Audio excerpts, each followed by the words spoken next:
Mas Eduardo Bolsonaro teve inclusive chance, porque a vida dá essas chances para as pessoas, de dizer o seguinte: Trump foi longe demais, não é contra o Brasil, é contra o meu alvo, que já teria implicações judiciais. Eu estou falando do ponto de vista político, se eu estivesse fazendo uma análise política desse enredo todo. E aí ele teve essa oportunidade de dizer: não, Brasil, eu não queria ter feito isso com vocês, eu não queria ter pedido isso, não pedi isso, indústria brasileira, indústria de São Paulo, não queria.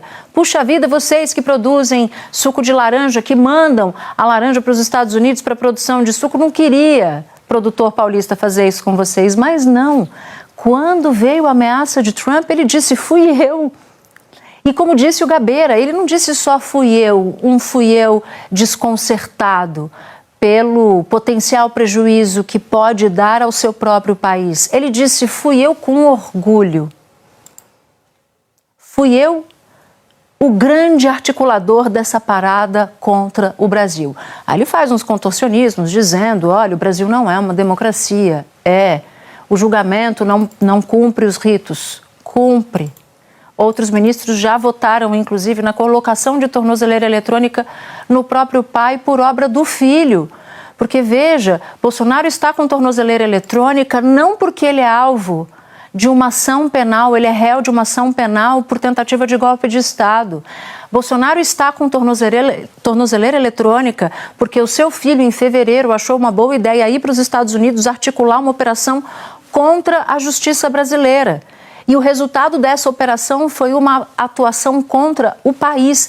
Nem a imprensa americana está entendendo o que Trump está fazendo. Imagina aqui no Brasil como é que essa percepção alcança a cabeça de milhões de brasileiros. Eduardo Bolsonaro, quando eu saí para as férias, ele era, com todos os problemas, ainda um nome que o Centrão nem queria tanto, mas ainda era um nome no jogo para a sucessão de 2026, como candidato a vice, por exemplo, de um Tarcísio de Freitas, um Ratinho Júnior, um Ronaldo Caiado. Agora nem isso, ele virou uma figura absolutamente tóxica. E mais, nem conseguir voltar para o Brasil, ele conseguirá provavelmente, porque ele sofreu tamanho desgaste no judiciário também, que corre o risco de, se voltar para o Brasil, ser preso. E ele sabe disso e diz que talvez não volte nunca mais para o Brasil.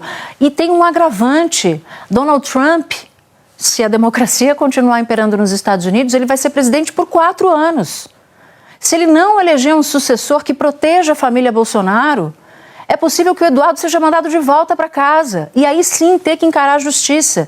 Então é possível que essa operação desastrada, desastrosa e cruel contra o Brasil se volte contra ele lá no futuro, porque o Trump não é eterno. E a depender até da investigação que pesa contra ele aqui no Brasil, ele pode se tornar inelegível o ano que vem. E mesmo dependendo do resultado da investigação. E mesmo que não se torne inelegível. Ele é o objeto da investigação. Mas mesmo que ele não se torne, para ele ser elegível, ele precisa estar no Brasil.